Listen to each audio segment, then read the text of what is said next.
Assalamualaikum warahmatullahi wabarakatuh. Nama saya Binti Nur Aini, NIM E 2019-2014 dari Ekonomi Syariah 1. Di sini saya akan mempresentasikan pertemuan yang ke-6 yang dibimbing oleh dosen pengampu Ibu Nikmatul Masruroh MEI. Saya akan menjelaskan atribut fisik dan nilai dalam produksi.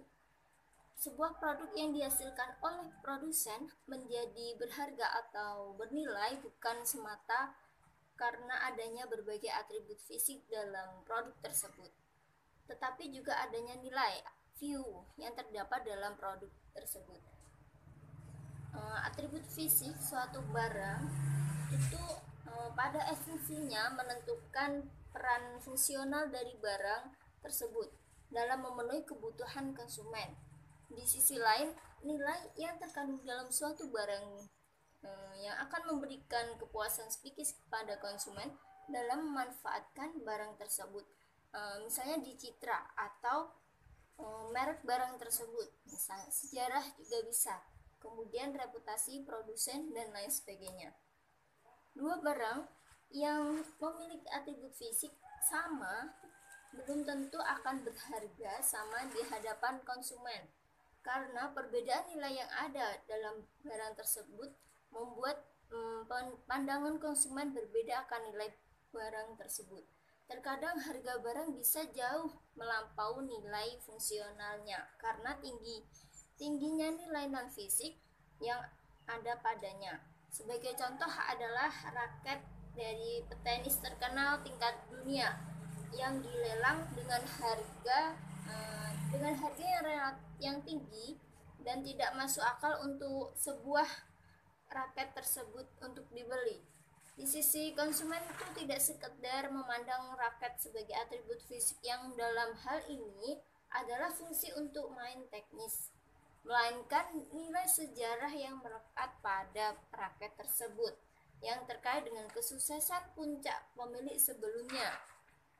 Adanya nilai sejarah pada raket tersebut menyebabkan barang tersebut sangat berharga di hadapan konsumen.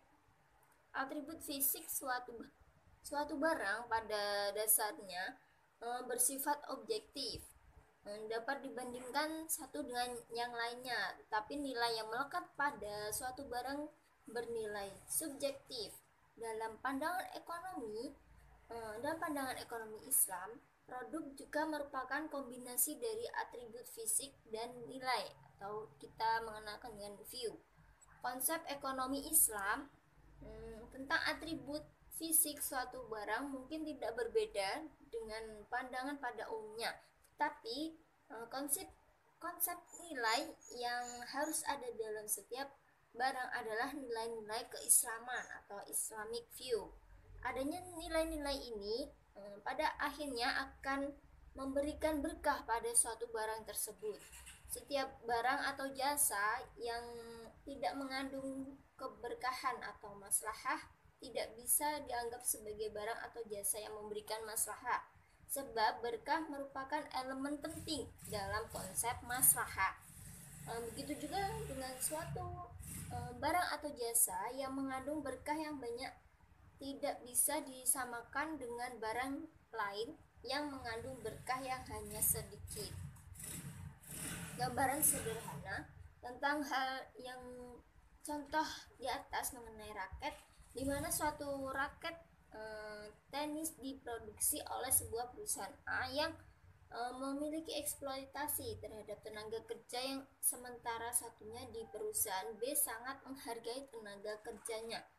Sebagaimana ini diketahui bahwa eksploitasi terhadap tenaga kerja merupakan salah satu bentuk penyimpangan terhadap nilai-nilai Islam.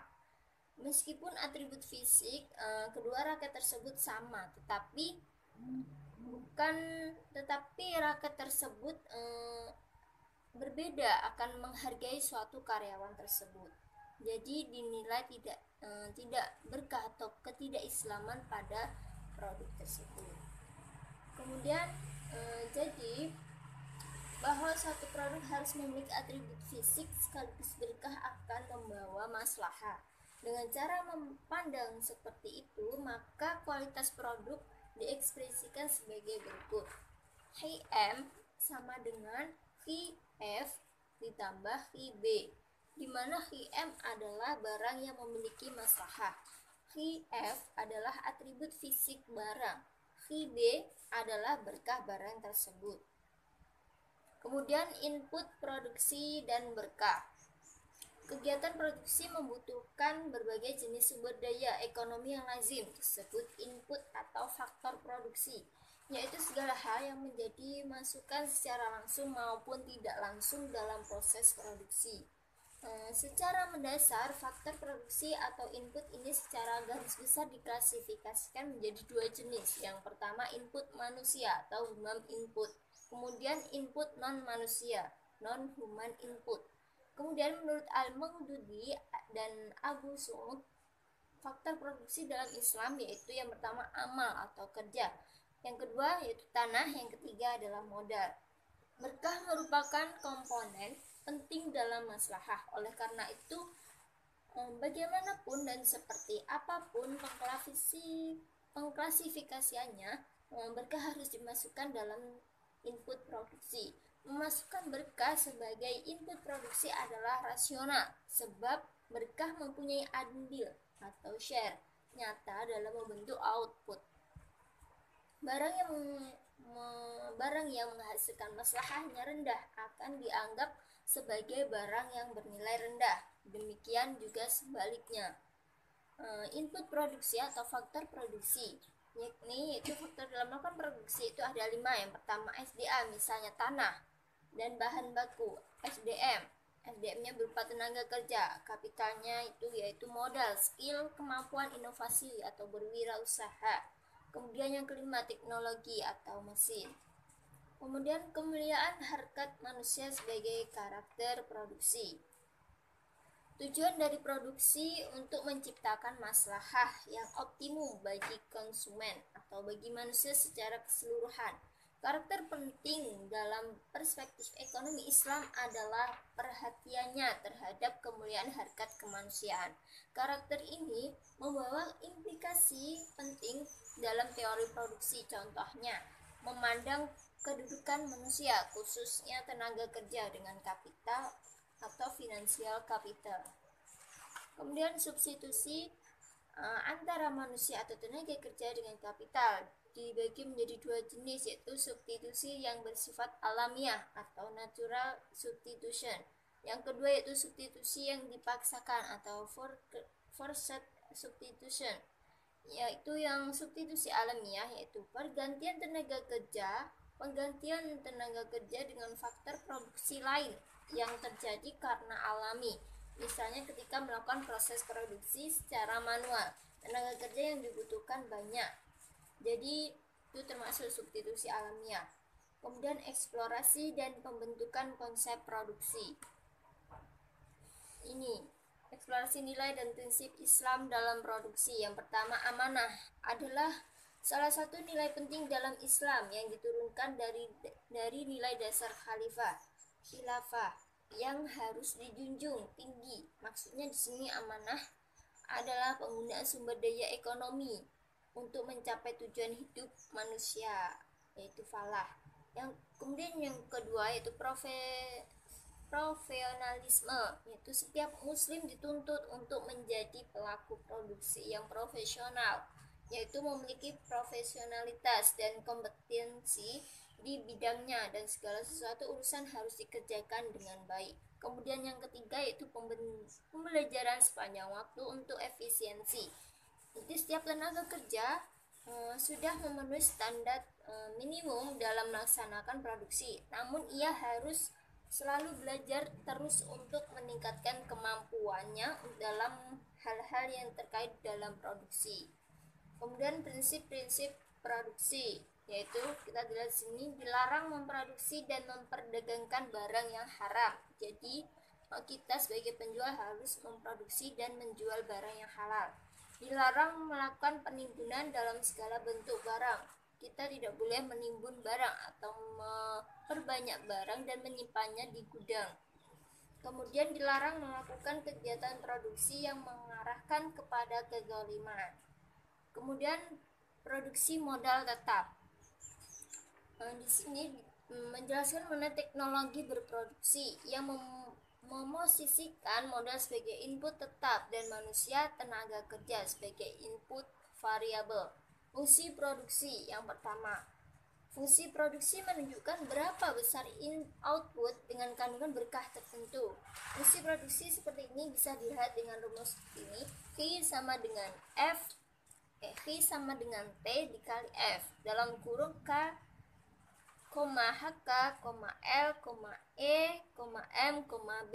Sedangkan mengingat bahwa berkah melekat pada setiap input yang lain, maka fungsi produksinya bisa ditulis menjadi V sama dengan B T kecil F kecil dalam kurung B besar K besar, B besar L besar. Kemudian yang kedua yaitu produktivitas rata-rata. Produktivitas rata-rata biasanya selalu terkait dengan produktivitas dari suatu input. Produktivitas rata-rata input ini menunjukkan kemampuan satu unit tertentu dalam menghasilkan output. Rata-rata definisi produksi rata-rata adalah sebagai berikut. A, P, I-nya kecil sama dengan V dibagi atau per I besar dan I kecil. Kemudian peningkatan dan penurunan produktivitas. Peningkatan tenaga kerja dapat saja meningkatkan nilai-nilai rata-rata produksi. Namun, di pihak lain, peningkatan tenaga kerja ini menurunkan nilai produktivitas rata-rata tenaga kerja. Kemudian hubungan antara MP dan AP memiliki keterkaitan sebagai tolak ukur peningkatan maupun penurunan dalam nilai produktivitas. Dalam produktivitas rata-rata dapat dilihat dari penambahan tenaga kerja.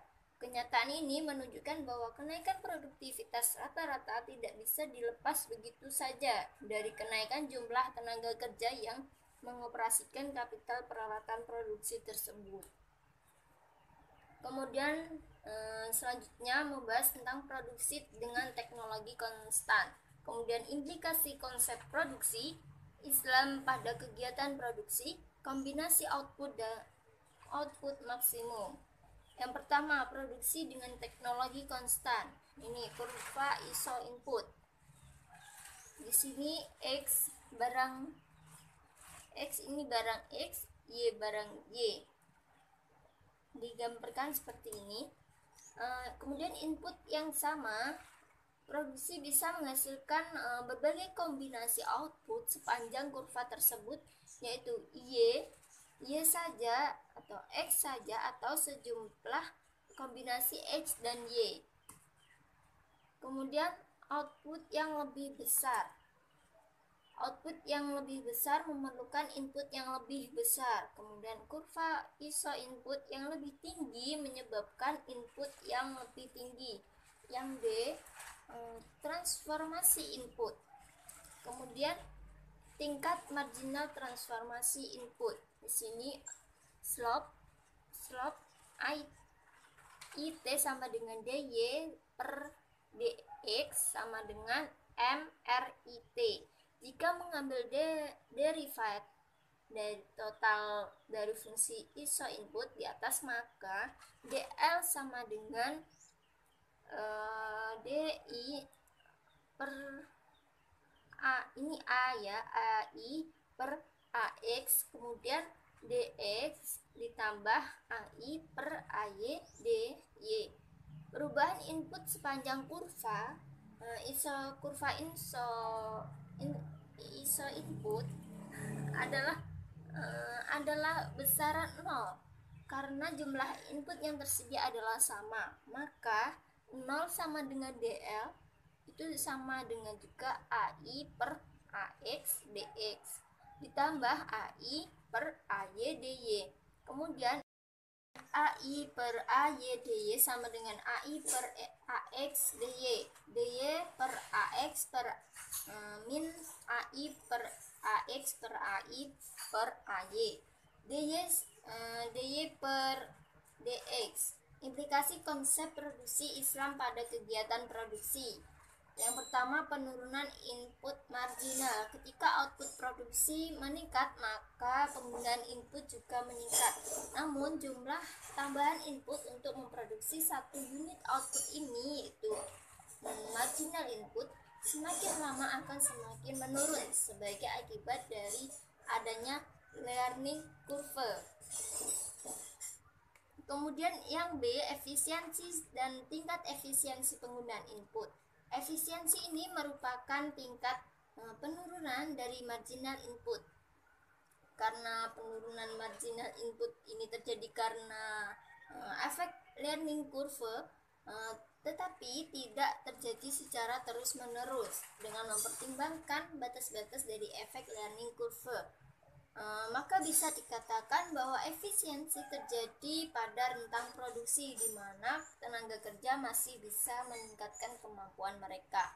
Dirumuskan D pangkat 2I per DX pangkat 2 sama dengan D per DX dikali DL per DX itu kurang dari 0. Kombinasi output maksimum.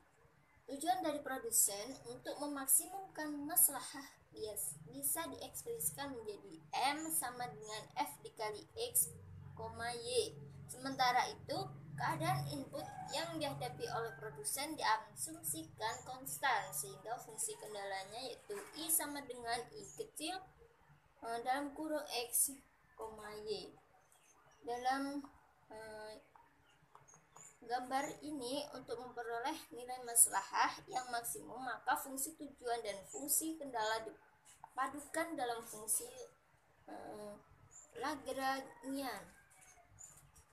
Ini dirumuskan L sama dengan M dalam kurung X, Y ditambah alfa dalam kurung L dikurangi I dalam kurung X, Y. AL per AX sama dengan M, koma di atas dalam kurung X dikurangi alfa I dalam kurung X sama dengan 0. AL per AY sama dengan M dalam kurung Y dikurangi alfa I dalam kurung Y sama dengan 0. Kemudian AL per A alfa sama dengan L dikurangi I kecil dalam kurung X, Y sama dengan 0. Persamaan 1 dan persamaan 2 bisa ditulis M dalam petik atas dalam kurung X di per I petik atas dalam kurung X sama dengan alfa. Kemudian M tanda petik atas dalam kurung Y per I dalam petik atas Y sama dengan alfa. Menyamakan bersamaan 5 dan 6 tadi, maka M dalam kurung X per I dalam kurung X sama dengan M dalam kurung Y per I dalam kurung Y. Nilai-nilai M, X, dan M, Y adalah nilai maslahah marginal yang diperoleh dari memproduksi barang X dan barang Y berturut-turut.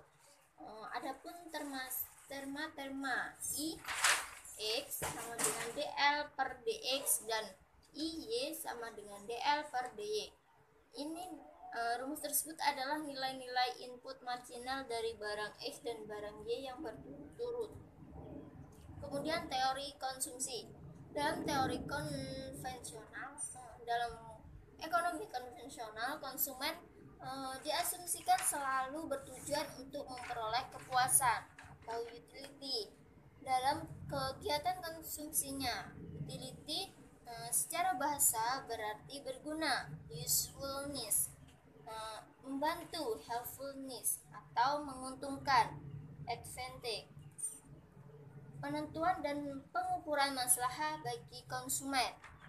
Besarnya berkah yang diperoleh berkaitan langsung dengan frekuensi kegiatan konsumsi yang dilakukan, Semakin tinggi frekuensi kegiatan yang bermaslahah, maka semakin besar pula berkah yang akan diterima oleh pelaku konsumsi. Demikian dengan dapat ditafsirkan bahwa maslahah yang diterima akan merupakan perkalian antara pahala dan frekuensi kegiatan tersebut. Demikian pula dalam hal konsumsi, besarnya berkah yang diterima oleh konsumen tergantung frekuensi konsumsinya. Semakin banyak barang atau jasa halal thayyib yang dikonsumsi, maka akan semakin besar pula berkah yang akan diterima. Perilaku konsumsi seperti yang di atas tadi tentunya tidak dapat diterima begitu saja dalam ekonomi Islam. Konsumsi yang islami selalu berpedoman pada ajaran Islam. Selanjutnya juga diharamkan bagi seorang muslim untuk hidup dalam keadaan serba berkelebihan sementara ada tetangganya yang menderita kelaparan. Hal ini adalah bertujuan konsumsi itu sendiri, di mana seorang muslim akan lebih mempertimbangkan maslahah daripada utilitas. Pencapaian maslahah merupakan tujuan dari syariat Islam atau maqasid syariah yang tentu saja juga harus menjadi tujuan dari kegiatan konsumsi. Kemudian maslahah dalam konsumsi, kandungan maslahah tersendiri terdiri dari manfaat dan berkah. Demikian pula dalam hal perilaku konsumsi, seseorang konsumen akan mempertimbangkan manfaat dan berkah yang dihasilkan dari kegiatan konsumsinya. Konsumen merasakan adanya manfaat yang kegiatan konsumsi ketika ia mendapatkan pemenuhan terhadap kebutuhan fisik atau psikis atau material. Di sisi lain, berkah akan diperolehnya konsumsi barang atau jasa yang dihalalkan oleh syariat Islam. Kemudian kebutuhan dan keinginan. Kebutuhan ini terkait dengan segala sesuatu yang harus dipenuhi agar suatu barang berfungsi secara sempurna. Kemudian keinginan adalah terkait dengan hasrat atau harapan seseorang yang jika dipenuhi belum tentu akan meningkatkan kesempurnaan fungsi manusia ataupun suatu barang. Kemudian maslahah dan kepuasan. Jika dilihat dari kandungan maslahah dari suatu barang atau jasa yang terdiri dari manfaat dan berkah, maka di sini seolah nampak bahwa manfaat dan kepuasan adalah identik. Namun, maslahah tidak saja berisi manfaat dari barang yang dikonsumsi saja, namun juga terdiri dari berkah yang terkandung dalam barang tersebut. Kesimpulannya bahwa kepuasan adalah merupakan suatu akibat dari terpenuhnya suatu keinginan, sedangkan maslahah merupakan suatu akibat atas terpenuhinya suatu kebutuhan atau fitrah. Maslahah dan nilai-nilai ekonomi Islam. Penerapan prinsip ekonomi yang tanpa diikuti oleh pelaksanaan nilai-nilai Islam hanya akan memberikan manfaat, sedangkan melaksanakan sekaligus prinsip dan nilai akan melahirkan manfaat dan berkah atau maslahah dunia akhirat. Formulasi maslahah sebagaimana yang telah dipaparkan di depan, bahwasanya dalam maslahah terkandung unsur manfaat dan berkah. Hal ini bisa dituliskan sebagai berikut. Rumusnya M sama dengan F plus B, di mana M sama dengan maslahah, F sama dengan manfaat, B sama dengan berkah. Sementara dalam paparan di muka yang telah disebutkan bahwa berkah merupakan interaksi antara manfaat dan pahala, sehingga B sama dengan F dikali P, di mana P adalah pahala total, adapun pahala total P adalah P sama dengan B atau delta IP, di mana delta I adalah frekuensi kegiatan dan P adalah pahala per unit kegiatan. Dengan substitusi bersamaan tadi disubstitusikan menjadi B sama dengan F delta IP. Selanjutnya melakukan substitusi lagi, yaitu M sama dengan F plus F delta IP. Kemudian ditulis kembali M sama dengan F dalam kurung 1 ditambah delta IP. Dari formulasi di atas menunjukkan bahwa ketika pahala suatu kegiatan tidak ada, misalnya kegiatan mengonsumsi barang yang haram, atau barang halal namun dalam jumlah berlebih-lebihan, maka masalah atau maslahah yang akan diperoleh konsumen adalah hanya sebatas manfaat yang dirasakan di dunia. Demikian pula dengan sebaliknya, jika suatu kegiatan yang sudah diberikan atau yang sudah tidak diberikan manfaat di dunia, maka nilai keberkahannya juga menjadi tidak ada, sehingga maslahah dari kegiatan tersebut juga tidak ada. Kemudian pengukuran maslahah konsumen. Islam memberikan imbalan terhadap belanja konsumsi ibadah dengan pahala yang sangat besar, misalnya senilai 700 unit, dan setiap kali melakukan amal kebaikan akan mendapatkan imbalan pahala yang sama, yaitu 700 kali lipat. Konsumsi ibadah ini meliputi belanja untuk kepentingan jihad, pembangunan sekolah, rumah sakit, usaha penyelidikan ilmiah, dan amal kebaikan lain. Besaran angka ini hanya menunjukkan suatu contoh bahwa imbalan pahala suatu amal kebaikan adalah sangat besar dibandingkan dengan imbalan siksa atas suatu perbuatan dosa. Maka besarnya berkah yang diterima berkaitan dengan besarnya pahala dan maslahah yang ditimbulkan. Kemudian hukum utilitas dan maslahah. Yang pertama, hukum penurunan utilitas marginal.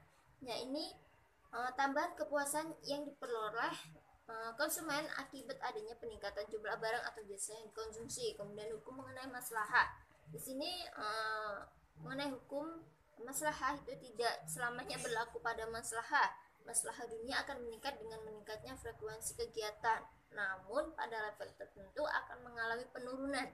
Maslahah akhirat atau berkah, dengan meningkatnya frekuensi kegiatan maka tidak akan ada penurunan berkah, karena pahala yang diberikan atas ibadah mahdoh tidak pernah menurun. Kemudian maslahah marginal dari ibadah mahdoh, ini jika pahala yang dijanjikan Allah adalah konstan, maka pelaku ibadah tidak akan mendapatkan manfaat duniawi namun hanya berharap adanya pahala. Maslahah marginal dari konsumsi, ini menurut Islam melakukan kegiatan konsumsi akan bisa menimbulkan dosa ataupun pahala tergantung niat. Proses dan produksi yang dikonsumsi di sini akan diperiksa mengenai maslahah dari kegiatan konsumsi yang bermuatan ibadah. Kemudian keseimbangan konsumen. Ini yang pertama, keterkaitan antar barang, itu ada komplement.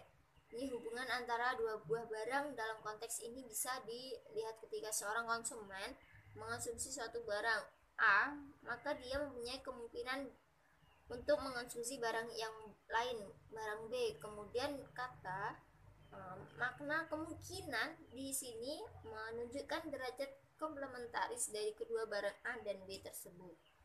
Dalam tingkatannya itu ada dua, itu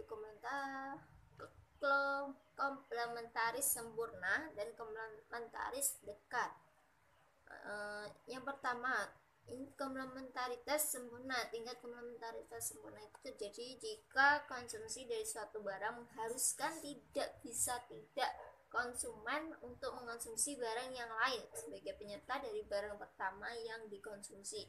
Kemudian yang kedua, komplementaritas dekat. Ini bisa digambarkan jika seseorang mengonsumsi atau memakai suatu barang, maka dia mempunyai kemungkinan yang besar untuk mengonsumsi barang yang lain juga. Kemudian komplementaritas jauh. Tingkat komplementaritas jauh disebabkan karena hubungan antara kedua barang adalah rendah.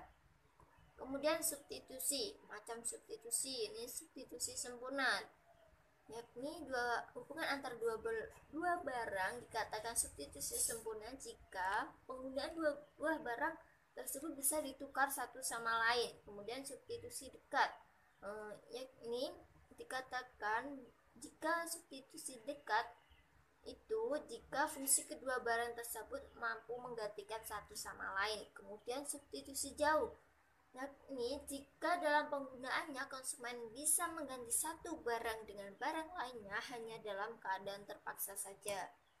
Domain konsumsi, dalam konteks pilihan konsumen maka jenis hubungan yang akan dieksplorasi di sini adalah hubungan yang sifatnya substitut. Meskipun hubungan yang komplementari juga akan tetap ditampilkan. Sekian presentasi maka pertemuan yang keenam, bila ada kurang lebihnya mohon maaf. Wassalamualaikum warahmatullahi wabarakatuh.